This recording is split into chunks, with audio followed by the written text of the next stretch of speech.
Trading is about knowing the field,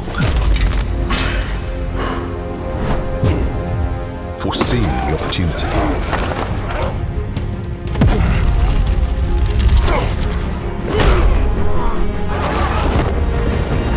executing at the right moment. Timing is everything.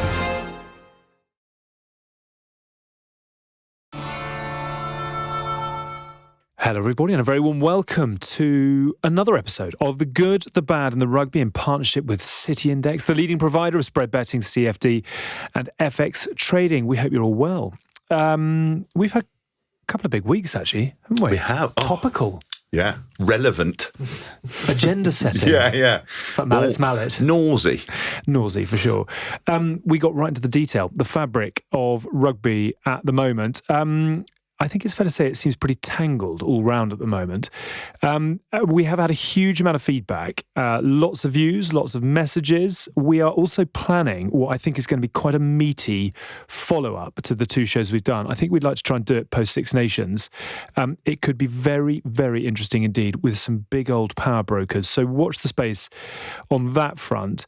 We didn't find a lot of answers. We found a lot of questions. Ben Kaiser is alongside, Hask too. You had a listen to bits of it. Did you come away thinking, where did you net out with all that's going on at the moment? And I suppose the threads that we're trying to follow. I think number one, you guys should take a little bit of credit for actually throwing a conversation that's worth the time, worth the effort, worth the depth of chat. And I thought it was brilliant. I'll be totally honest, I don't listen to all the shows. But this one, just I really a key did. part of our fabric. But thanks for that. I really enjoyed it. I don't listen to most of the shows, and I'm in all of them. So I saw Ellis on the weekend in Connacht because I was working on that game, and I seriously congratulated him. There's a special quote of him at one point. He's like, "Yeah, I'm writing notes." I love that. But it's a player that actually cares about his sport. How can we shake things? How we can make it better? How can I take ownership of my future? I thought that was brilliant, and it's pretty rare that you see guys stepping up to the plate that much. So I thought the chat was brilliant. I thought the guests, whether you agree or not, I think the chat was very interesting. So much work to be done. So clearly everybody's painting, not some a darker picture than others, but the reality check of pandemic hit a sport that needed to move anyway. So not everything can be blamed on a pandemic. We need to be proactive. We need to think ahead. But 100% what I get out of it is that if the players are not involved to actually tailor-make what the future fan experience, game experience, livelihood of this sport is going to look like, it's never going to be completely, bought from within. So I think those chats need to keep on happening. I think players need to step up exactly like Ellis did. Current playing players need to step up and actually properly open up about it and share their knowledge, share their love of the game, what they like, what they don't like, where they want it to go. But I really, really enjoyed the conversation. I thought for once you guys did a very intelligent and smart job. For once being the key word. Because he says it in such a sexy French accent. He's sort of like you're shit, but you go, oh, thank you, Mr. You're shit, Sexy but that one was Frenchman. average. Well done. Anyone in your DMs of any interest? Yeah, I think what was kind of quite exciting to see that it definitely stirred up conversation, definitely encouraged kind of some debate. But exactly what I said on or during the podcast was innovation. We are where we are. And I just think if you think, whatever section thinks their section is the most important, but frankly, you've got to cut through that, break the eggs, make an omelette. You're going to offend people. Some people are going to get upset. Some people are going to go out of business. But what's the answer? Tell me a situation in life. You can't please everybody. And if you try to sit in the middle ground, you make a lot of noise, achieve very little. And at some point, you've got to make a decision. I'm not saying we move mountains, but it's worth noticing that our pod came out last Wednesday morning, and by Wednesday lunchtime, Premiership Rugby and ITV had announced a game-changing new partnership to show free-to-air live Gallagher Premiership Rugby matches and a weekly highlights programme up until the end of the 2023-24 season. It says in my script, you are welcome. 7 games a season. From next season, I think 4 this season, 7 from next season onwards. The final this season is on ITV4.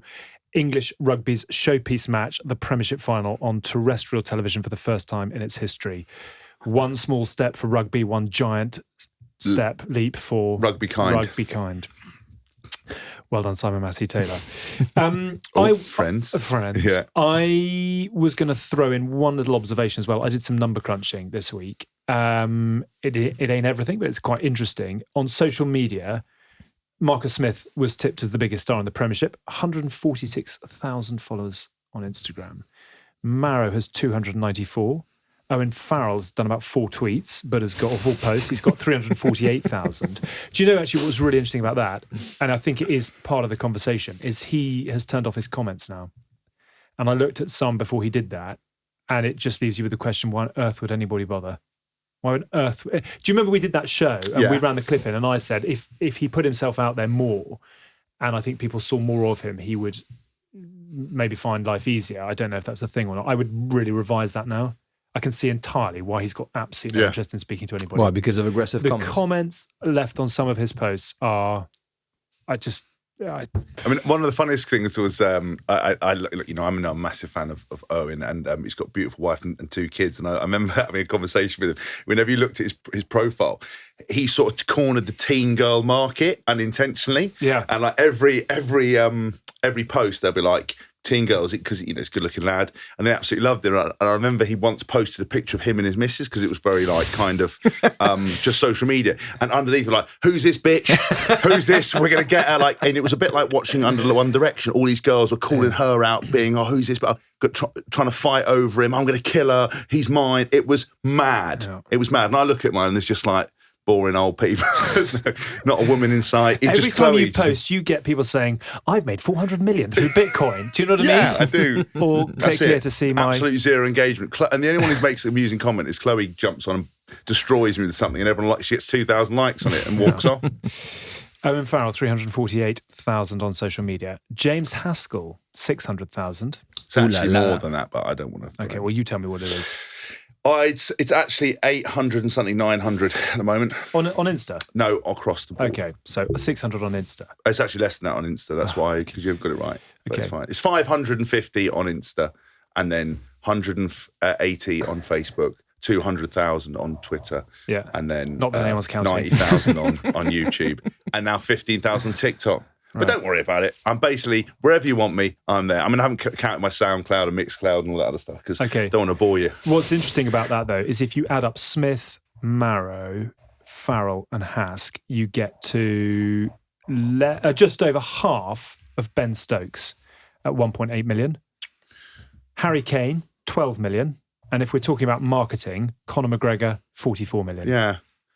I don't understand. I genuinely believe I should have more on Instagram, because I think I'm quite amusing. This isn't about you. What I'm trying to place here is the fact that rugby has very little presence on social media. That's enough about me. Let's talk about me. Exactly, Sorry. What I'm trying to point at here is that English rugby is second, third biggest sport in the land, and yet its players are lagging miles behind cricket, rugby and UFC. What I was trying to make is I make a concerted effort to try to do stuff, and you're still don't get anywhere. Yeah. If you look at Harry Kane and Harry Kane and Ben Stokes, I love them. It's not like laugh a minute entertainment. I'm trying and I get nowhere. These lads aren't trying and they're everywhere. Conor McGregor, on the other hand, is amazing content to follow because he doesn't give a shit. But I'm always mesmerised. Promotion and character and... Yeah, but you're comparing the English Premier League to rugby in England. Funny you should mention that, Ben, but funny you should mention that because Premiership Rugby on Instagram has 319,000 followers. Premier League football has 53.2 million. Premier League started in 92, although football was pro before that. Premiership started in 94. Premier League football is 166 times bigger than Premiership. I think the closest comparison to us, because I think you're right, and what we talked about in the show last week, is that rugby is not a global sport and it never will be. But I think our closest comparison is cricket, and I think they've still got way bigger cricket followers like Ben Stokes than we have. I'd be interested to see what the English cricket team has on their social media. That's much for me. But cricket has less of a profile on terrestrial sport than rugby does. I know, if you think about the Six Nations. More people, But that's what I mean. That's what I've always said before, is that people involved in rugby, this is where they go wrong, think that rugby's everything. That's all they can see. Like, I know in France actually it's different because it is much for a bigger game, still obviously behind football, but it is a proper sport over there. And here you are literally sitting second and third with cricket. And they're the closest competition, I think. Yeah. And we still don't have some of the numbers that they get on some of their stuff, which is odd. I want to get on to what we're meant to be doing, but just quickly, there are lots of problems in the game right now, and lots of things to sort out. And yet in France, it's humming really nicely. Top 14 is the biggest league. The television deal continues to go north. The international team is coming together brilliantly. And yet a lot of people are talking about that. Is that a language thing? Is it... people don't watch the top 14 outside of France, which I find extraordinary given the galaxy it stars. And if you compare that to La Liga and Serie A and whatever it is, I'm amazed that more people don't want to watch top 14. But what do you make of... how healthy is French rugby within the walls of France? So when you sum it up by saying it's humming, I would not agree. For one, you need to completely split the current last 2 years successful sort of era, the Fabien Galtier era for the French team, and the health, the financial health, and just the sporting health in general of top 14. Two completely distinct phenomenons, but where I do agree with you is that there's still an unexplainable thing that you feel that those borders are absolutely rock solid and nothing will ever move. I think France has swallowed sort of a complicated last 10 years of just those two institutions not going hand in hand. Clearly, the league and the top and the federation just not pairing up. Now, there's also a new generation of players that now are getting promoted left, right, and center. And you mentioned the social media followings, but the Romain Ntamack and the Antoine Dupont and all those guys, if you compare them to the last generations, they're exploding by 10 in terms of following. That will attract a new generation of players that will come. That will attract new deals that are getting sort of higher and higher for the TV money. But I still believe that top 14's got a long way to go to become a European institution in terms of backing the economics with quality of play, with sustainable development. And I think that's still not the case. They're still losing memberships in the FFR because of the scare of the danger side of rugby, concussions, and I mean we had a couple of young deaths in a couple of years ago that really shook the country pretty seriously. So it's still far away. What's leading the way is World Cup 2023. Yeah. That is obviously a blessing in disguise. The whole country wants to be ready. Finally, top 14 and NNR put their egos on the side and decided to go hand in hand into this thing. You're blessed with a new generation, obviously led by the Dupont, the Ntamack, and all those guys who are outstanding rugby players individually. So you want to follow them, you want to see what's going on, and then you have a league that has, I must say, I was quite critical. Put something in place 6-7 years ago. Nobody understood this whole GIF thing, which was you need to have players that have done 3 years in an academy. I was thinking, what is this stuff? It's nothing to do with French eligibility. But then Bernard Laporte explicitly said that if you want to play in the French team, you'd have a French passport, which then completely changed those things. It has moved forward. Clubs have to take in consideration who is playing how. Are we getting some guys from the academy through to the first team? Are we trying to promote? Are we trying to get a sevens tournament going on? Are we trying to promote women's rugby? I think they're trying to be proactive and sort of have a look at different avenues for the game. So I wouldn't say it's humming. I say they're working hard. It is much better, but it's definitely led by a successful young last 2 years of the French rugby national side. Okay. Very glad you're here for our hot topic this week, because there seems to be a lot of what we're going to talk about coming out of France. This week, as we try and do fairly regularly, we're going to do something a little bit different. Because in the main, the game of rugby has moved on from its dark arts. There are too many cameras, too many sighting commissioners, not enough boardroom biscuits in the world.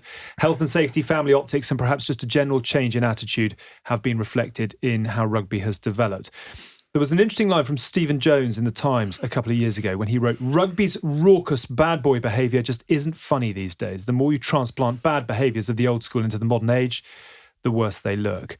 There's been a lot done around mental health. There's been a lot done around the changes in laws to improve player safety. There's obviously a lot going on at the moment around concussion as well. Still some way to go on that as a matter. But the days of gouging, biting, kicking, punching, grabbing bollocks do tend to seem to be fewer and farther between these days. And with it, the battles of Ballymore, Brive, Boat Erasmus and Nantes grow ever more tinged at the fringes. The legend of Willie John McBride's 99 call feels from a different lifetime. So in our living memory, we're going to take a look back at some of the worst offenders and those who have received the longest bans to try and determine which is, or perhaps which was, rugby's worst crime. We're going to mark them out of 10 to see where we get to in the end.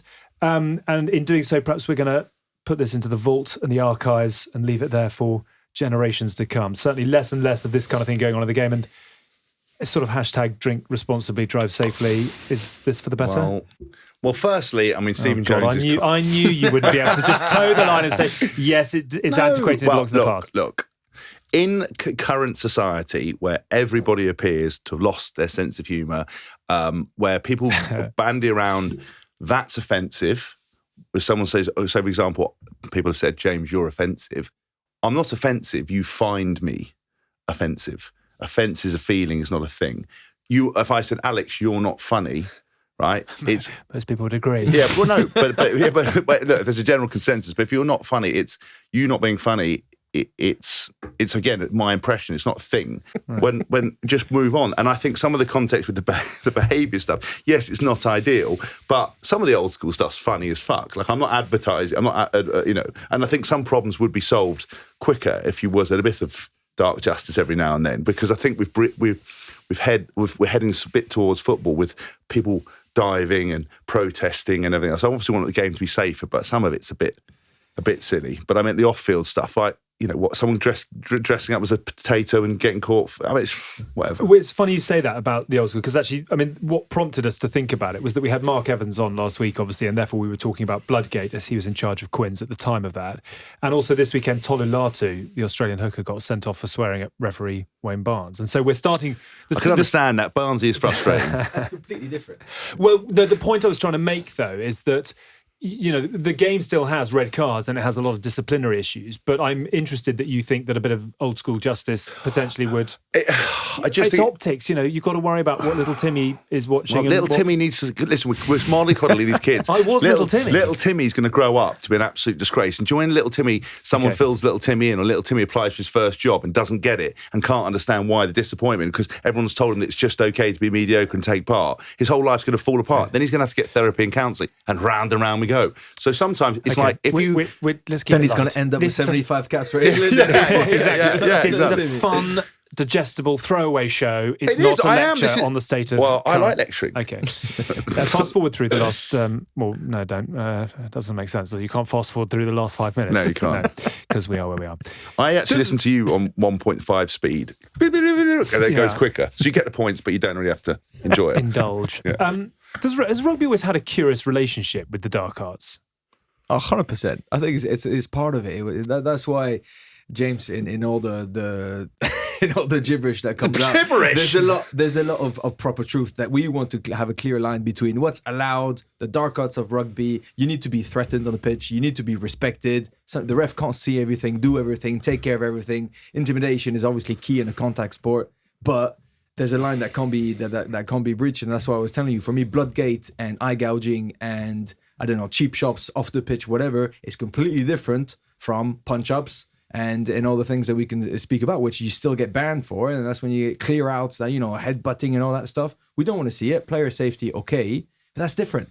And so there was an element of rugby is full of huge personalities. I mean, listen, I'm sure in a couple of minutes you ask me, but we'll speak about some guys that me and James played with in Stad, and they were at the end of their career. They're the guys that played before he got professional, and my word, they considered rugby a different way. You could handle things on the pitch. If there was an issue, you would deal with it on the pitch, and there was animosity when you said, I'm going to get you. They could really get you. And all those words were not without weight. Okay.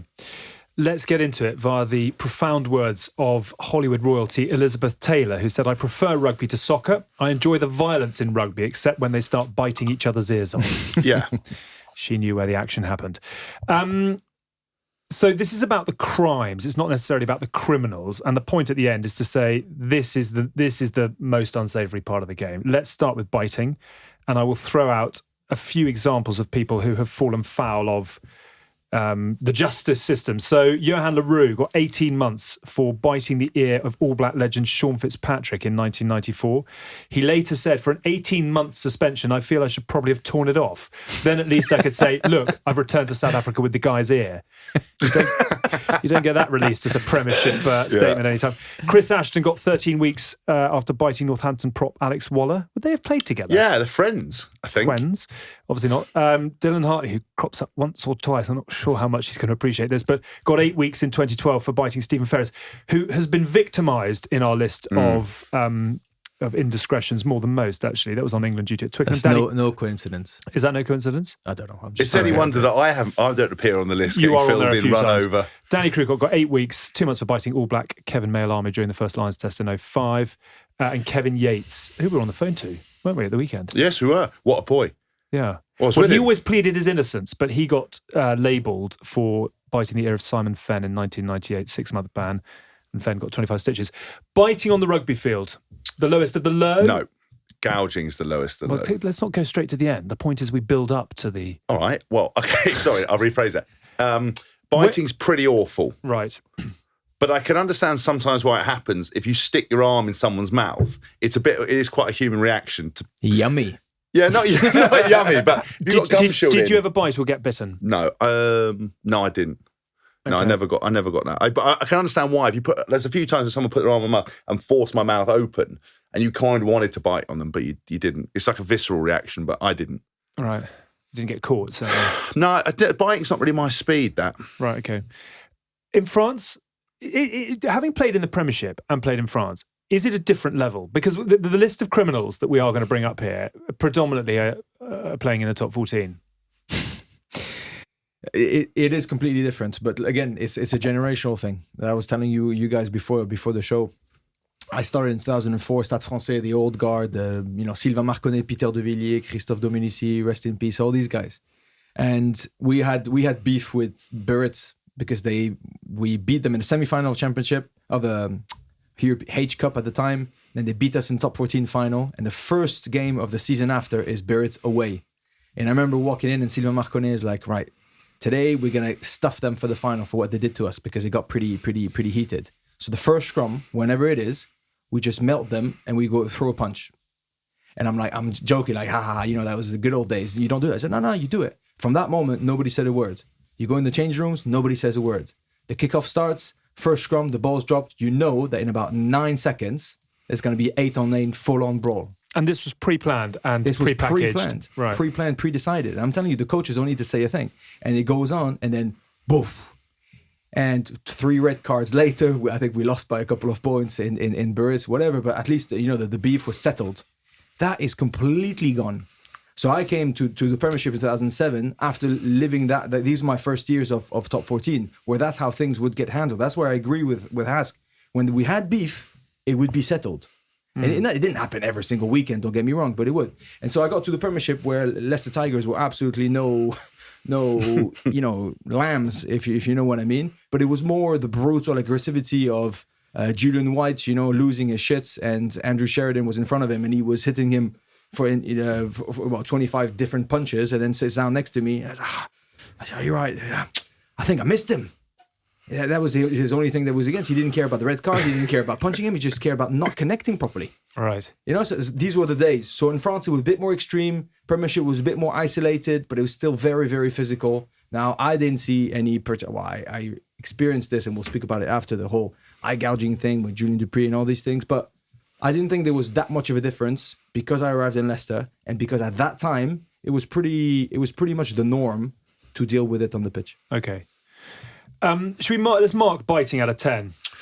Oh, it's an 8. It's an 8 out of 10. I'd say so, yeah. What do you reckon? Gouging is still a step ahead, but yeah, 8 out of 10 if we consider eye gouging is 9. Yeah. Okay. But then where's Bloodgate then in there? Well, hang on, we're going to come on to Bloodgate. You can mark Bloodgate as we go. Let's do striking next, which it's always called striking, in the disciplinary process Punching. rather than punching. Yeah, going all out brawl. Examples, Duncan McRae got 7 weeks for one of the most famous incidents to take place on a rugby pitch, battering Ronan O'Gara 11 times during the 0-1 tour match between the Lions and New South Wales Waratahs. Do you remember that one? Yes. Why would you do that as well to like Ronan O'Gara, the favourite Irish son? Because the Irish, we know they're not shy in coming forward. Do you know what I mean? Apparently the death threats he got were unbelievable. Really? Oh, do you not know this? No. Oh my God, mate. For years. Because he came over and played at Saracens. He got death threats that whole time the Lions saw. And obviously when Tana Umunga spear tackled Brian O'Driscoll, he got proper death threats. They don't, the Irish, if you mess with the Irish, mate, they'll get you. I wouldn't do that to Ronan O'Gara. Listen, a little scrap, but systematically battering him on the floor when he's not throwing a punch, it's no good. Villain Hartley occurs a couple of times. Villain Hartley? 2, 3, Is that 4, what you 6 called weeks. him? Sorry, Dylan Hartley. They just called him Villain Hartley. 2-week ban for striking Ulster's Rory at Best. A couple of weeks for Tigers wing Matt Smith. Had a crack at Jamie George and Sean O'Brien.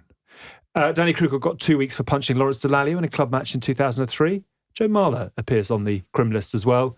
Michael Bryle on Frank Bunce, 96. This doesn't mean I got 5 weeks for striking. Who did you hit? Cheetahs player, I don't know what his name was. Right. In the that's the one where Bobby Skinstad said, great combination. You got a combination. This is when the fans got their final come up. Well, I got my comeuppance. I basically had never been cited before, or had been. I'd been acquitted, and I had an exemplary record. So because I had an exemplary record, they gave me 4 weeks. And years ago with basically Phil Vickery, we were playing against Gloucester, and Phil Vickery had, I think, Tom Rees and was just punching him in the face. And I said to the referee, are you going to do anything about this? I said, referee, you're going to do anything? And the referee didn't do anything. So I just flew in, cleared Fix off my feet, just flew in with, I led with my head, but I didn't hit him in the face, but I took him out, right?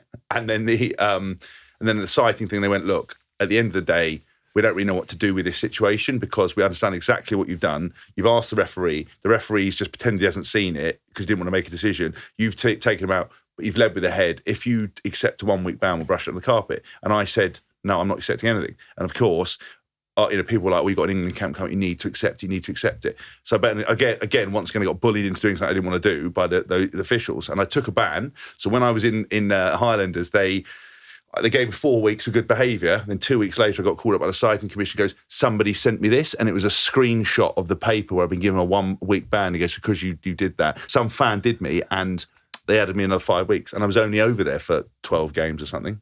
Right. Damn you. So that's it. Mendes on Ackford, 1990. And Manu on Ashton. That's probably the punch I've seen the Do you most know in the slow-mo. The most impressive thing about that is A, how he took it, and the most unfair thing is that he then got yellow carded as well. I know. It's like a card trick. But he has no clue what the colour was of that card, mate. He was still in there. But that's one of the most remarkable things about Chris Ashton. How did he stay standing? I mean, Manu, I told you before that they did this test for the 2015 World Cup. They came and did a forced platform test, and the guy had done NBA, NFL, and he set the programs up around it. I mean, obviously it didn't work very well as we were toilet, but he did the forced platform, and Manu was the most powerful athlete out of any of these people on his vertical jump. They showed a slow motion picture, and he basically disappears out of shot and goes to the ceiling. NBA was the most powerful force, not the highest, but the most powerful force in the floor. And for him to fully launch, extended into Chris Ashton's head, is anyone whose head just didn't pop like a balloon. It's mad. We're not laughing because this is not funny, but that wasn't funny. You're just trying to get the... drink responsibly. Yeah. Punching. Punch responsibly. Punch responsibly. Striking out of 10. 5. Yeah. I mean, it's not art. I'm surprised in your list you don't have Jamie Cudmore, mate. Go on then. Yeah. Well, Cuddles and... Strikes. Not bad strikes. Paul O'Connell had a crack in... Oh, yeah, proper. They gave each other a bottle of wine off the bat, didn't they? With a bottle of sin bin. They love it. They loved it, actually. That's one of the big offenders the defenders in the team, and you need to step up to the big guys. And whenever they do, there's a moral impact to it. You think Jamie Cudmore is gonna come on the pitch and not have Paul O'Connell right in his bullseye? That's during the week he's thinking, I need to get him at some point. So if Paul O'Connell even touches, your hooker, I think it was Bruno Cabello that day, whatever. Obviously Jamie's in there and trying to throw it. It's a matchup. Everybody loves it. Jamie and I had this sort of weird thing. I was talking about it in Rugby. It was like I've never had a head-to-head thing with a player. Like I'd always go hard or whatever, but I never had a thing. But every time we played Stamford versus Claremont, him and I would just be going at each other. It was like weird. It's never like we never had a bad word with mates, but it was, he come in, elbow me, punch me in the face. I'd headbutt him, get out, punch him. When we played at Was, he was on the side of the scrum. He held me in, so I just punched him in the face, ran off, and got to the other side of the field, and I cleared a ruck out, and he wanted to punch me, but he couldn't get to me, so he just punched Tim Payne. So Tim Payne and him having an explosion, and that's when I got forced against the sideline, and Blackie, who unfortunately the guy from the RFU, He passed away recently. Sadly. Yeah. And he basically leant over and hit Jamie Cudmore with his program to stop him hitting me. Brave. So hang on, if we go back, to Trevor Brennan attacking fans, that's okay. What, fans attacking players is so he hit him with the program because he's like an old boy. He's like hitting with the program. I was like, leave me alone, because I was young then. And Jamie Cudmore was a big boy and he was bullying me. And they couldn't get to me, and he hit him, and basically then they banned him, and it was like an awful thing, like staying on him. I don't think he ever got over it. It was really because they asked me to record a video thing, and they're like, whatever you do, don't bring that up. And I was like, well, he's dead, so I'm not sure he's going to be asked about it, but the family. And it was a bit of a sad thing because they overreacted and he got like a ban and couldn't do it and everything else. They were trying to set a precedent when all he was trying to defend me, and all he did was tap someone with a program to stop Jamie Cudmore trying to punch Tim Payne through me.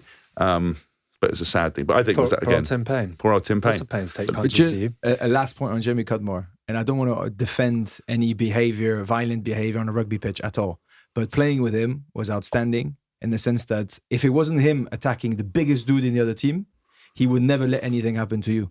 So there's also an element that we love in rugby, is that the big fellas will always defend the little fellas. That's just the story of the sport, right? And if you know that if somebody pushes Alex the whole time and Hask never does anything, then they're going to keep on rolling over you all day. And the reality is that if we're really a team, somebody needs to step up, and usually it's the biggest guy. And Jamie was brought up as a hockey player, those goons, those how do you call that? Those the guys that would just come in and enforcers, exactly. So he's like, remember that striker? He's been too good. Just come in, drop the gloves, and get at him. And that was his job. So he did it in rugby. He was a workhorse who did absolutely everything on the pitch. But if there was one big dude in the opposition team, that was him. If there was one guy that would touch the little guys, that was him. 5 out of 10 and 5 out of 10 for striking. Kicking and stamping. Danny Grucock, 5 weeks for kicking the All Blacks hooker Anton Oliver in a test in Dunedin in 98. Danny Grucock with the double, 7 weeks for stamping on Ulster flanker Stephen Ferris, who appears over and over again. Joe Marler's picked up a couple of weeks for loose boots. The worst one, though, is that Johan Uge stamp on Juandre Murray. Do you remember that? Did he? I don't think he ever got anything for that, did he? I think because he's going backwards, and because he gets him on the face, doesn't he? Yeah, that's a really, really bad one. So for me, for one, you can't put stamping and kicking in the same category. Completely different. Because in the good old days, you would see some ugly, ugly kicking. Like a guy's on the floor and just get kicked in the head. That's completely cowardly, horrendous, stuff that you never want to see again. Stamping, in the good old days, you could ruck. Yeah. The limit between rucking and stamping is very, very fine. Yes, beauty's in the eye of the beholder. It is. Now, I don't know. I mean, that's a tough one for me. A little bit more rugby-like. So I would listen to it. But Johan Uge definitely, I got pushed over, I tripped and I fell on his head with my boots. I don't know. I've never done it. I didn't try to do it. Did you get shooed? Shooed, yeah, in the body and never in the face. Never in the face. I would say shooing someone on the body. So coming back after a game, especially if I ever fell under a maul, which happened a lot, and my whole back looked like a map of red abrasions. Yeah, but did you mind? No, I didn't have that. I didn't have that. I mean, I didn't ever get kicked. I never got in the head. I think an 8. Stamping on someone's head and face is got to be right up there. Booting someone in the head and face is right up there. Standing on their body, legs, back. That's a 5, 6 for me. I don't have a problem with that. I think a bit of shoe pie is absolutely okay. And you sort of quickly would get out of the way. I mean, the last time I got properly shoed was the tour of New Zealand 2014. I fell underneath the ruck. Well, I was trying to pull it down against Crusaders, and I slipped off someone. And that Josh Hollis? No, the one who went to Leicester and left, the flanker. Josh, begins with T, is something, I can't remember. Tataufu. Yeah, Tataufu. He stamped on me. Honestly, it was like old school. People were like, loving it because he just saw me and he was did this, bah! And I just got churned out the side. And, it's so painful on the cold day that you roll out and you're like, you can't cry, you can't say anything. You're just like this in agony on the floor. That's fine. The rest of it, not so much. So that's, so obviously, within the context of the game, it's a 4. But if as an act of, if it's kicking somebody in the face, it's a 9. It's as bad as if it's shoeing, rucking on the legs, even on the back, whatever. Yeah, it's a 5. Yeah, okay. So we'll take the 9. deliberate act of foul, violent play. Yes. 9, or are you going? I'd say 8, 8.5, maybe 8. I mean, yeah. Okay, a couple of others. Abusing the referee. Sebastian Ruiz. Are you? Why are you doing that? So that's completely different. I know, but we're talking about rugby's worst crimes. We're going all over the place. So Sebastian Ruiz got 43 weeks for a hefty ban, as we said, for physically and verbally abusing the Romanian referee after Spain played Belgium. I think there was actually an inquiry off the back of it. Yeah, but that was a very, very controversial thing. Remember, it was the whole qualifier for a World Cup or something. The controversy arose as members of Spain's team felt the referee had intentionally inhibited them from winning as it gave Romania automatic qualification, which was later withdrawn for other reasons. It proved to be highly controversial and an investigation was launched. Just for the symbolic, Sebastian Ruiz was part of the controversy afterwards because they didn't find him eligible to play for Spain afterwards. so there was a bit of a lot going on there. Yeah, Sebastian. a lot in it. Percy Montgomery got 6 months for abusing a touch judge. It had 18 months actually suspended, but he missed 6 in all. Dean Ryan got 13 weeks for giving Rob Debney, the referee, a spray at a Premiership game with Saracens. Rassi Erasmus, obviously, 2 months from all match day activities and a further 10 months from game day activities, I think it is. Is that right? No, that's sorry. Banned for 2 months from all match day activities. Bollocks. Rassi Erasmus, banned for 2 months and from all match day activities for a further 10 months. That was for the incident with Nick Berry in the Lions series this summer. Neil Back pushed over Steve Lander in the 1996 Pilkington Cup final. And Dylan Hartley maintains his innocence from the 2013 Prem final. I think he was innocent on that, by the way. Do you? 100%. Why would you call, I still don't understand to this day, why anyone think you would call the referee a fucking cheat when he was talking about the scrum and he wasn't even looking at him. That's what I don't get. It's just such bollocks. If you're going to say something to the referee, why would you say referee's cheating? Referee's not cheating. You'd be like, you're just talking shit, ref, or whatever you say. You wouldn't go cheating. It's the fact that they were conning the referee into making decisions, hence he was cheating. 100%. They did him on that because they thought that sounds like something Dylan would do, but 100% he was innocent on that, I reckon. Okay.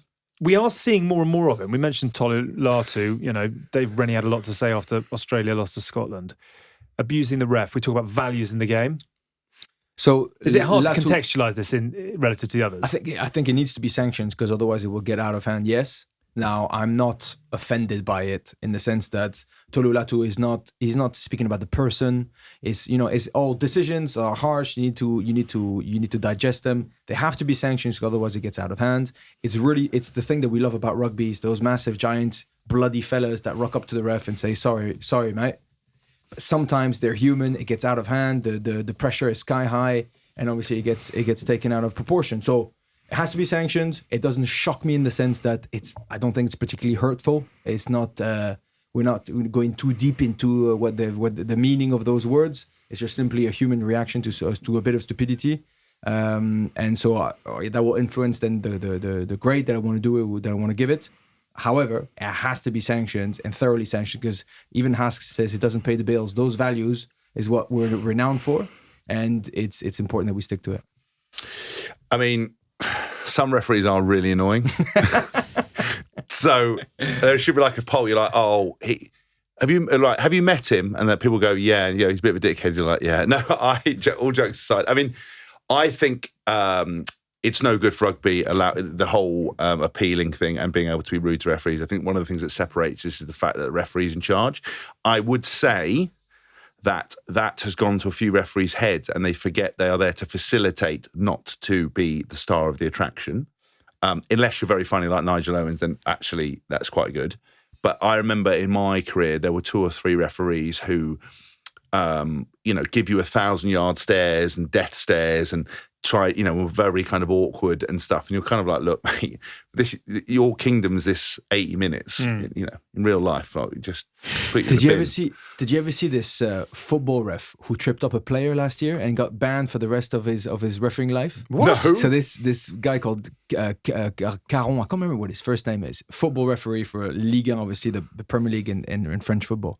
And because the abuse is absolutely constant, but I mean non-stop, right? They get yelled at 2 centimeters from the head. Yeah. The pressure must be piling on them. And at one point, there's this big chase between a striker and him, for a wide ball. And I think the striker does push him a tiny bit, but basically he ends up on his ass feels very, the referee feels very ashamed of it, thinks that he's been tripped up by the player intentionally. So where the player comes up, he trips him, but he whacks him. He almost like gives him a high kick on the side, like nothing ever seen before. Even the player's like, did you just strike a player? You know, it's hilarious to see. And he said at the end, they said, he apologized and they made up after he got banned for life. And he was a really good referee. What I mean is, it's because it's the piling of all those players yelling at him, insults. Probably, you know, Dylan, you hear a couple of insults and stuff, and you think it's from him. It's targeted to him and then it gets to their head. So we got to be careful. I would say this, right? In regards to just football quickly, I don't know how they do that. And obviously there's a reason they're not mic'd up, because obviously RFU referees over here are mic'd up so you can hear everything, hear what they say. I mean, I've never forgiven that French referee he's recently retired for going, I'm not your playing against Italy. He goes, I'm not your coach, I'm a referee. Oh yes, Romain Poit. When everyone goes, you didn't understand what the rules were, and I was like, no, I knew what a ruck was. I wanted him to tell me what he wanted to see. Like, because referees always because you said, tell me what to do. I said, tell me what you tell me what I mean by ruck and tell me what you want to do, because I'm like, if you can articulate it, we can do it. But everyone's like, you don't know what you're talking about. I was like, you've missed the nuance because you're moronic fans. But anyway, it doesn't matter. I'm over it now. I'm over it. Whereas in rugby, I'm pretty certain if I open my mouth, you just get red carded. And I love that. And that should be the precedent. You shouldn't be allowed to bend the rules and referees shouldn't get abused. Marks out of 10. It's not worth banning someone for life. I mean, if you push the referee or push, 6 months. Yeah. Kneel back. Yeah. I'd say 7, 6, 7. 7 sounds good. Yeah, 7's good. But then some of them are really annoying. The old referees committee will be up in arms about that. Bloodgate. That for me is crossing the line. Really? Oh yeah. That takes everything away that I like about rugby. That's not cheap shotting. Interesting. That's cheating. Yeah, but the whole game is built on cheating. The game is built on how far can you push the laws. True, but it's what it is. I'm purely playing devil's advocate. I mean, I remember being heavily involved in the story at the time. I was at Sky when it all broke, and it was like a crime scene investigation with forensic analysis and the tapes and everything. It properly kind of went to work on it. But I look back at it now, and I'm like, they're just trying to get there. You know, if you were allowed rolling subs, it wouldn't have been an issue. I'll give you an example.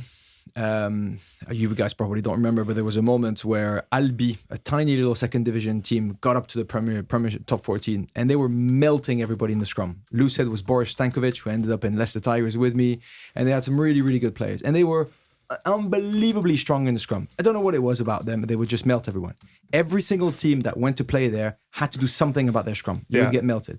And we got there, and before the game, we had a couple of injuries, and I was starting there as hooker and stuff. They're like, right, if it really gets really bad, just he was telling an Argentinian prop, just drop, pretend like you're injured, and then we'll go to uncontested. Yeah. Right? The game is complicated, but we're hanging on by a thread, and at halftime, we're getting melting in the scrum, but not too bad. And like, right, next one, I'll just show it to you. And at one point, we got the signal, and we refused to do it. It's the absolute humiliation to pretend that you're injured to not get melted in the scrum, and we just refused to do it. We did get melted towards the end of the game, but we won, and we got destroyed by the coach. To be fair, he was really angry, not for the idea of standing up for who we are or what we believe in, but because we went against his opinion. So I just think, yes, obviously coaches put this in place. You got to cheat. You want to play with the rule. You want to use the rule and bend it just slightly, see how far you can go. But everybody was complacent in it, of saying, you're shitting on the values that Haas doesn't like, but even what you believe in rugby, fairness, equality, doing your best, going at it in a physical way. So I will always allow too much physicality, never bluntly cheating, because got nothing. That's not in the rule book. Okay. It doesn't say that you can be extra clever, thing outside the box by bluntly cheating. I think the fact that the blood capsules came from a joke shop sort of somehow reduced the overall scenario of it. Bloodgate. Discuss. I mean, you'll be surprised to know that I don't really have a strong view. No, do you remember it? Yeah, do you remember it as a big talking point in the game? I used to go to school with Tom Williams. He's a year older than me. Obviously, it was very difficult for him. Actually, that must have been a horrendous experience. Well, it was horrendous because, I mean, it would have been even more horrendous now because of social media. It wasn't even a thing then. That was just the general media. And the fact that it was such a big scandal that all the... I can't cannot believe it. Yeah. How dare Harlequins, that. And the fact that they tried to cut him and then stitch it up and the doctor almost got struck off and the internal fighting, or she did get struck off, everything that went with it was an utter car crash of a situation. Do I care about like professional people bending the rules? Not really. I think it happens all the time, and not Bloodgate and stuff, but people try to take advantage. I think the whole going down to uncontested scrums, look, the framework of the rules are there. Everybody abuses everything to try to get anywhere. You saw with the water boy situation and stuff. I think they're annoying. Are there worse things that upset me? Yeah. I mean, am I overly moralistic? Be shocked to say here, no. But I know what you mean. It is professional cheating, and that was a bit niche. But I wonder, it can't be the first person to have thought of doing that. Did you ever hear of anyone else doing it? Because there were lots of rumours flying around about and they put blood on the towel and they just stick the towel on your back head. in the day, someone would have forgotten to get the blood capsules or couldn't afford to do it, so it wouldn't have happened really.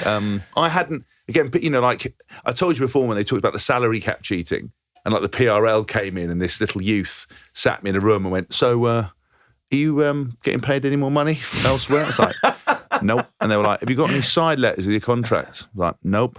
They're like, does anyone in your family get paid for the club? I was like, nope. They went, well, nothing to see here. See you later. I was like, wow, you really have turned the screw on me there, mate. It's one of these things, isn't it? Like, I wouldn't know. But, it's a bit like with Saracens, obviously, some kid was on the books for 30 grand and his wife was, as a car park attendant on 900 and nobody spotted the difference, or they all owned houses in South Africa and nobody could put 2 and 2 together. Do you know what I mean? I just think those kind of things never bothered me. Out and out violence or people being like stamping on your head or the other stuff we're going to talk about, that's much more upsetting. But I can understand if you're very moralistic and kind of get upset about those kind of things. I like the divide. Mark had a 10 for Bloodgate. 5. 9.5. Wow, I love that. Ow! But again, all the viewers will listen and go, Ben's a very intelligent man, a reasonable man, a compassionate man, a moralistic man. James, you're a cutthroat. Cutthroat, absolutely no morals. Sell your grandma down the line. From Bloodgate to salary cap violations. So that's another tricky one. Again, you need to know absolutely all the ins and outs of what were the cheatings in the salary cap. I think we spoke about it. If you're telling me what you just explained, which is, sort of splitting between couples and one gets $1 million, the other one gets nothing, that's bluntly cheating. Now, the whole co-investing thing, for me, that's completely different, because investing takes a risk. And if anything, the one thing that rugby should take out of all those billionaires that put money into rugby is their corporate and business knowledge. Please, let's co-invest with Moed Altrad.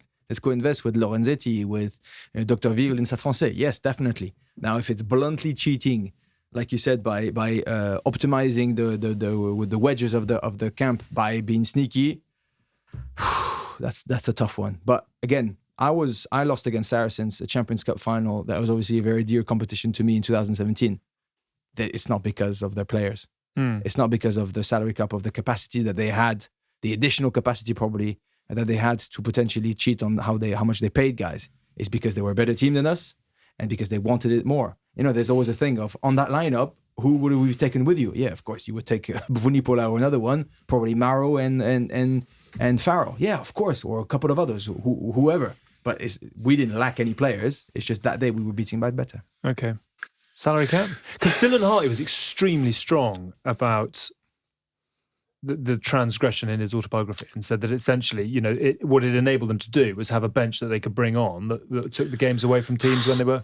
I've gone on record and said the reason why Saracens had the success is because they treat their players as individuals, trained properly, rested them, gave them entertainment, paid them well, looked after them, created a community, had a better defence, better attack, and they enjoyed what they were doing. And they looked after friends and family and kids, and they were a happy environment. And they didn't train them into the ground.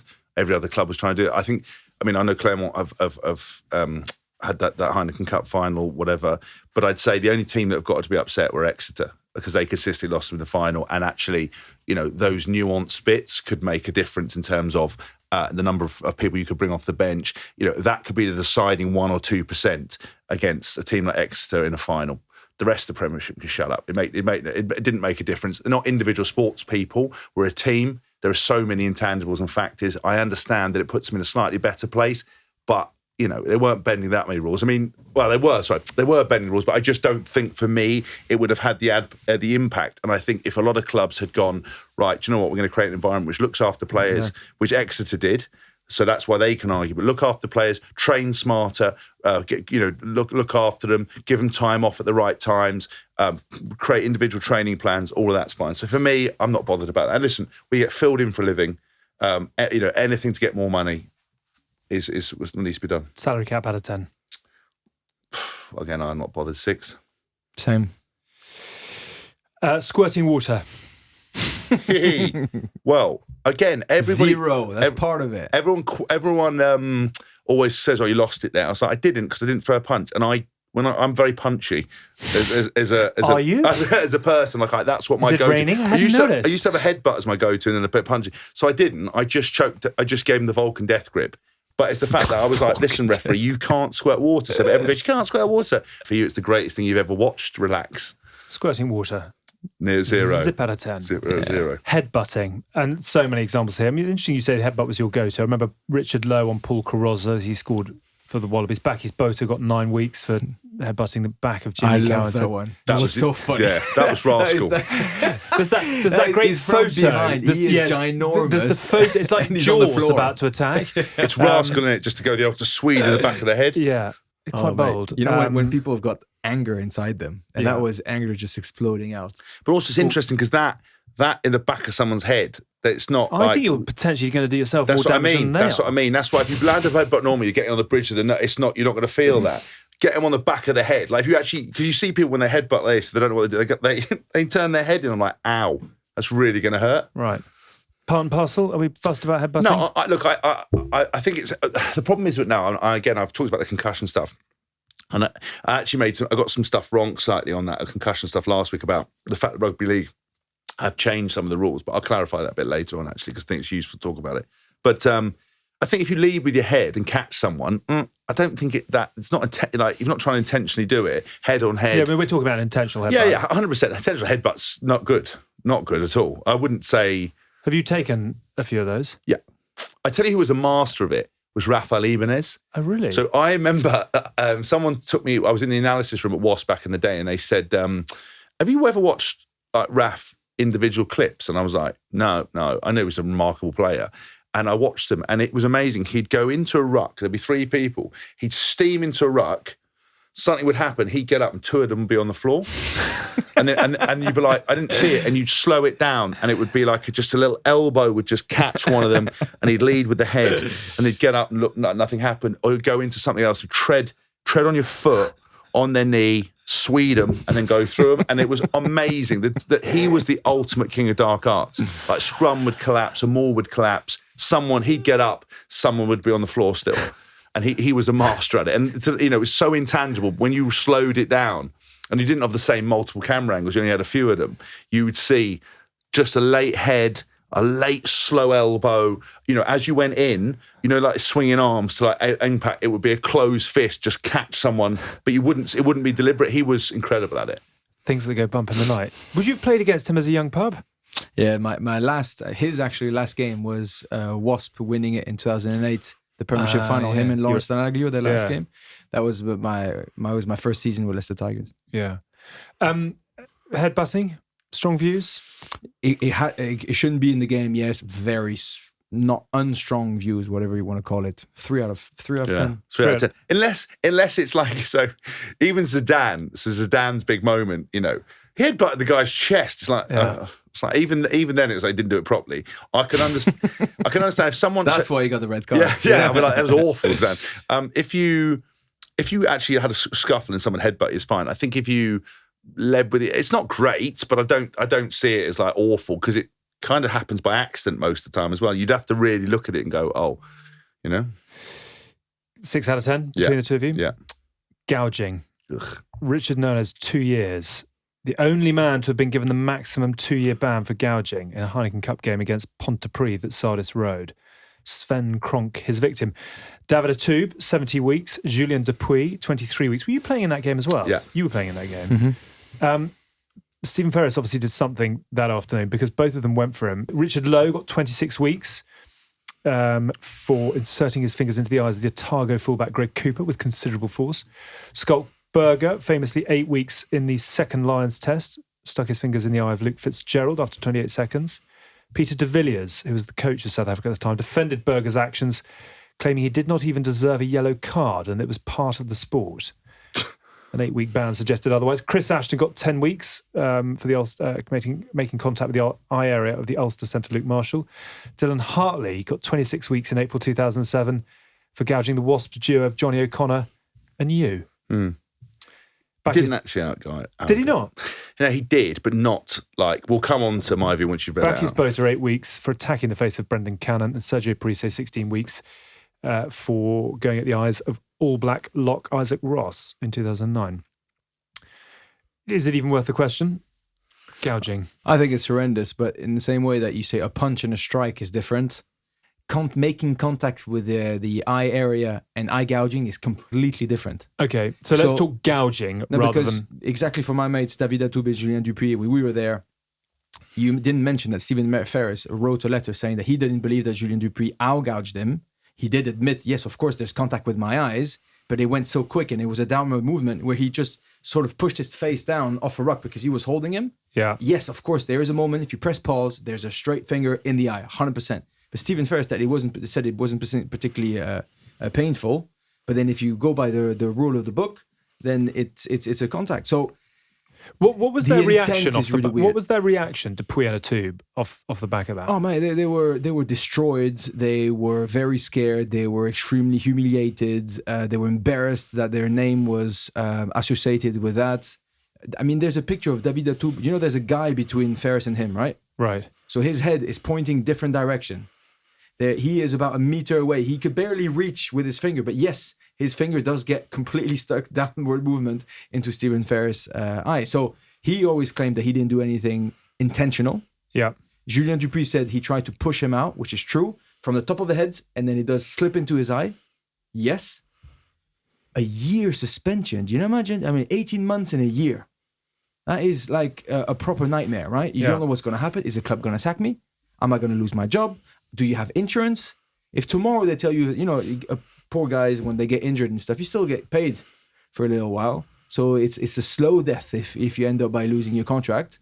But if on the other day, they really went into almost a little depression because they didn't know what to do, how to do it. I still remember we had a training the week after. David Atoube rocks up and he's there again change. He said, "What are you doing, mate? You can't play for the next 18 months. Well, yeah, well, I'm just going to run. And he just did fitness with the boys. He had no clue what to do with his life. What do? You wait for a lawyer to come?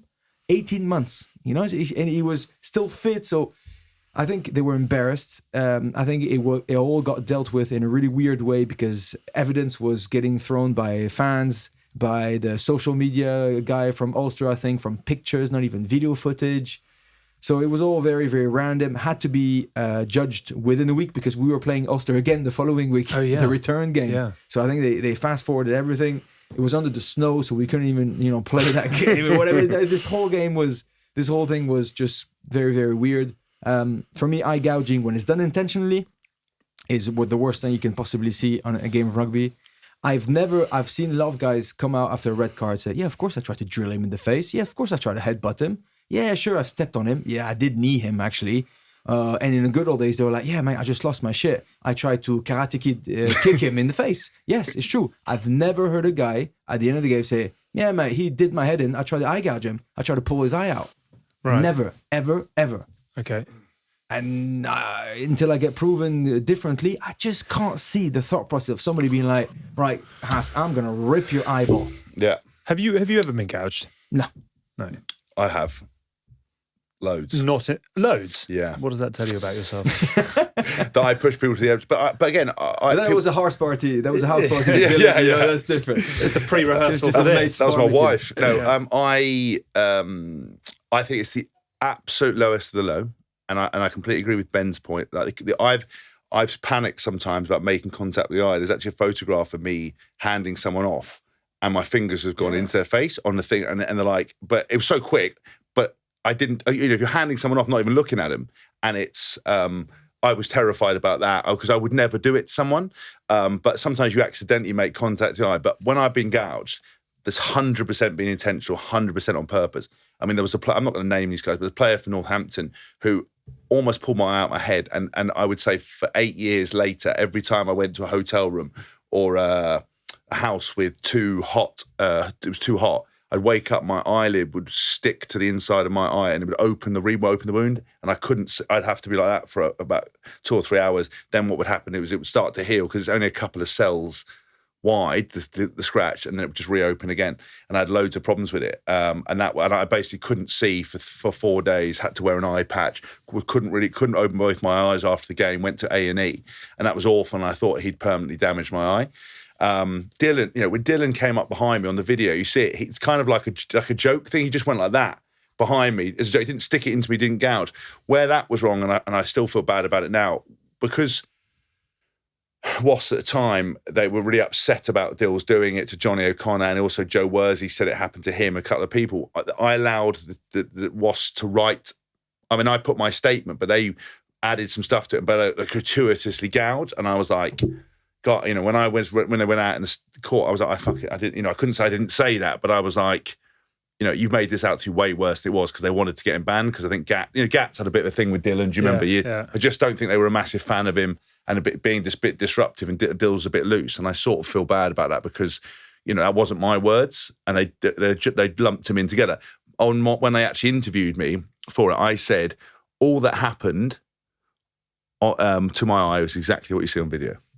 There was no more to it. There's no less to it. He walked up and put his finger behind me. He wasn't even looking. He just put his arm around my face, and I didn't. And you just see me go like that and stop. It didn't scratch me at all.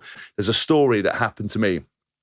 I think I talk about it in What a Flanker, but in the World Cup 2011, New Zealand, first game against Argentina, we hadn't played particularly well. I've seen. You went bananas. Went mad, and he had eye gouged me, and I leapt up and I was like, "You." And then just as they'd done that, ITV zoomed in and they got me calling him a and I had to, and then basically when I came off the game, what Martin Johnson took me to one side, is like, listen, we need you to play that down. And I went, but you eye gouged me. And look, we need you for the next game. We don't want you going away for this hearing. You played well today. We can't afford to have you, so you need to play it down. So as I left, I went back in the chamber, citing commissioner comes straight and goes, look, we've seen the comments on here. You've obviously eye gouged. I said, look, I got a bit excited. They went, well, you called him this and you said he was an eye gouging person. I went, yeah, sorry, I overreacted. Then I got written to by IRB and had to write a letter to them basically saying, and apologise to ITV and apologise to listeners, all because they said and made out when he was an eye gouging guy. And I have a zero tolerance policy for I hate it. And even now, if I was playing now, someone did it, I'd bash him or try to, because I just can't. I just think it's awful. But making accidental contact as part of the game, going into a ruck, grabbing someone. But the issue is, when you're in someone's face, like if you do it like that and push someone, that's fine. But if you reach around and grab them, stick your thumb in the eye, or you poke someone in the eye, I don't think you should be sanctioned for that. I mean, I got cited for eye gouging Pat Sanderson at the same time he got cited for eye gouging me. Do you remember we were at that event? Yeah. And it was basically on the floor. I rubbed his face in the floor. He rubbed my face in the floor. And I was like, they went through the hearing. And it's a bit unusual. They went, did you eye gouge? I was like, no. Did I gouge you? No. And he said the same thing. We're like, right, we'll probably leave it there then. I was like, well, lovely biscuits, take it for your way out. Gouging out of 10. I had 11. There isn't anything worse, I don't think. Apart from trying to rip your dick off, but I don't think that really happens. I haven't got very many examples of that. I hadn't put that on my list, but thank you for taking us there, nevertheless. 11 out of 10 for gouging. Just 9.5, just because for the sake of 10 doesn't really exist. Okay. But I thought 10 only exists when you're talking about whether a man or woman's good looking. Everyone always goes, this is a 10, so that's impossible. There's no such thing as a 10. Obviously, apart from my wife. Hask has put the amp up to 11 in our competition. Yeah. So let's tot up the scores here. Maximum of 20. Squirting water is a 0 out of 20, not making much impact. Headbutting, you don't seem to mind too much. That's 6 out of 20. Sorry, it's out of 20? Yeah, you get 10 each. Oh, sorry. Total scores. Right, fine, okay. Striking is 10 out of 20. Then we've got salary cap at 12 out of 20. We've got abusing the ref at 14 out of 20, which I'm surprised about. Bloodgate at 14.5 out of 20. Biting is 16 out of 20, and coming in with a massive 20.5 out of 20, thanks to Hask's 11 out of 10, is gouging. Do you think we've put something to bed there? Has that been an interesting exercise? I've enjoyed it. Good. I hope you have at home as well. Yeah. I think Squirting water's fine. Headbutting and striking, maybe we could just have a little bit. I like the idea of a gloves off, 30-second tear up, sort it out amongst yourselves, and then let's get back into it. Because a lot of handbagging now and pushing and and that, I think, is... A lot of fake tough guys. A lot of guys giving it a lot of noise, knowing full well that nothing's going to happen. I would have loved it if you suggested that to the Rock Nation boss. I think you would have been all over it. Yeah. Have a little mini ring, ling, ling, ling, ling, ling, ling. Yeah. Oh, that is entertainment for you. You could, like I said, get a third-party sponsor. Like if we're going to make it American football, it's the danger zone. Lights go down. They're scrapping, and he's out. But obviously, as long as we get really important medical care for the markets. Gouging is the most heinous act in rugby. Well, Would most of your fellow players agree with that? Yeah, I think so. I'd say so. Yeah, I think gouging, you should just be banned. But then, gouging, you should be like electrocuted a little bit or something. I tell you what, we're going to put you in charge of World Rugby and citing commissioners. But the guys who you eye gouge, you just get to tase them in the nuts. Just quickly, you get to. So he's basically paraded out, and they go shame, like Game of Thrones shame, and you come up and they're like, you've been sentenced to, the electrocution of the testicle by your thing, and they go here, and you just go shock them, look them in the eye, shock them. You might be wearing an eye patch, and then that's it. And then they're allowed to play again, but they've been shocked in the testes, which I can imagine would be fucking horrific. We're trying to grow the game here, and we're trying to sell it to new Stream it territories. live. We're bringing back punching and headbutting. Yeah. We're taking out gouging, but we are bringing back basically corporal punishment for... Well, I think a bit of discipline. The final thing I wanted to just very quickly touch on before we wrap up here is the fact that rugby has an extraordinary ability to chastise vehemently those who transgress as players and then absolutely love them to bits once they've retired. And that cannot be said for anyone more than Dylan Hartley, who was persona non grata for large part, 60 weeks of his career spent gardening, and yet now is the best analyst in the game, currently doing the rounds with Boncheman alongside, obviously, but is loved and lauded. It is an extraordinary kind of journey. I was persona non grata and they got me opening school buildings. And you are still persona non grata. I am. But is that part of the reason we love the game? I think we like personalities, and it's the same people that are saying, "Oh, why are those press conferences so boring?" and people are not saying anything. Yeah, you like charisma, you like personality. I think we're very lucky to be surrounded by guys who are ready to be a little bit out there. It's a confrontational sport. It's a stressful sport. You need to sometimes push the boundaries a little bit. Those guys are just. I've got a big heart, a big soul about them, and that's what everybody likes about them. So we like to celebrate that once they can't do any more harm in the field. Okay. That sort of feels in some ways like a box into which we've put a lot of the ills of the game that thankfully we're not seeing too much anymore, and maybe we'll just pop a lock on it and leave it in the archives for those who want to access it if they want to access it. Is rugby better for not having a lot of those things? Yeah, I think so. I think, you've made a very interesting point. Would you rather see 30 seconds of biff or more diving / 30 seconds of biff? 100%. So that is a very interesting knock-on effect, isn't it? Yeah. People look for edges everywhere, and if you can't do what you want to do, maybe you do what... No, that doesn't make any sense, but you know what I mean. The game is ever-evolving. Gouging is the worst. We'll leave it there with the gouging and the show. Just before we finish up, Hask, have you got your bits and bobs? Because we're going to ping through our tour guests. Don't forget to get your Good, Bad and Rugby tour tickets this spring. We are heading out across the UK and Ireland. Chris Ashton is joining us in Liverpool. Hamish Watson in Edinburgh. Genji's coming to Nottingham. Jack Knowles joining us in Plymouth. Nick Easter in Newcastle. Jiffy Davis in Swansea. Hold on to your toupees for that one. And our French Member, you're coming to... Oxford. Are you bringing a few of the Entente Cordiale from... the Université? I would love to, yeah. If you just give me an address and then they'll be there. Good, we'll do that. Lots more guests to be announced for the rest of the dates in Sheffield, Cardiff, Manchester, Dublin, London, Birmingham, Bath and Southend. Tickets on sale now. All the info is on our website if you fancy coming along for a bit of a blast at that. We've also teamed up with Vodafone, as you know, as part of their partnership with the British and Irish Lions to support the grassroots club's return to rugby, because we know all too well the vital role that they play within the local communities and in growing the game down at that level. Last year on Vodafone's Lions Legacy Tour, we visited Westbury RFC and Dungannon RFC, and we've got 2 more visits to go. Next up, we're heading to Aberdare Rugby Club in South Wales, which has had a tough time of late, actually. We're very much looking forward to going down there and hopefully having a really good day of it. That is a Canterbury Lions origin club. meaning it's bred a Lions player or two. On the day, Hask and I are going to be putting the Aberdare Minis through their paces. Will you be a little more, What, stop the yellow carding mini players? Light entertainment rather than... I'm not child's entertaining like you were. You had them all round you like a gaggle of ducks, all being all amusing. I yellow card a couple of them, and all the parents and then wandered off for the coffee. Yeah. I will be very nice to Aberdare's Minis. I'm looking forward to seeing the future generations of Wales rugby players coming through. There's a big old live show in the clubhouse in the evening, and we've got some big names joining us to help on the day as well. None other than the Sheriff. What a boy. What a boy. Ken Owens. I hope he will come blazer tie and combination back. Of course he will. Pack. Of course he will. Towing the absolute party line at all times. Yeah. We've got Fionn Lewis joining us, and your old coach is coming down. Will you wear a tie? Di Young. Big Di's coming down. Big Di's coming down. I haven't seen Big Di for a while. What a man. Since he sacked you. Since he sacked me. Yeah, I'll be interested to see what you think. Yeah, what he does. But he can't sack you now, can he? Yeah, that's what I mean. Unlucky Di. It's like when someone leaves school or gets expelled from school and they go back the following term dressed in leathers and smoking and no one can do anything about it. Yeah, but just calling all the teachers by their first names. All right, David, unlucky pal.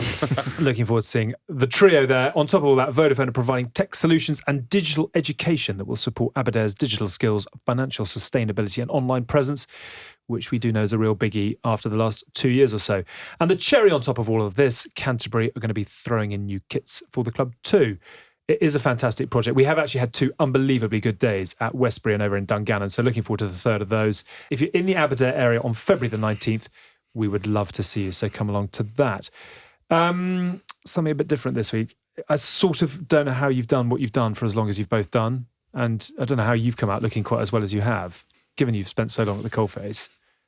Is there a secret to your beauty regime, or it's just... Nice mates who are ready to step up for you. Is there a reason you're so bashed up? No, mates. We've been the good, the bad, and the rugby. See you next week. The show is produced by Shara Kilgallen and pulled together by the world-class fixer Matt Chuck Norris. The good, the bad, and the rugby is a folding pocket production. Toodaloo.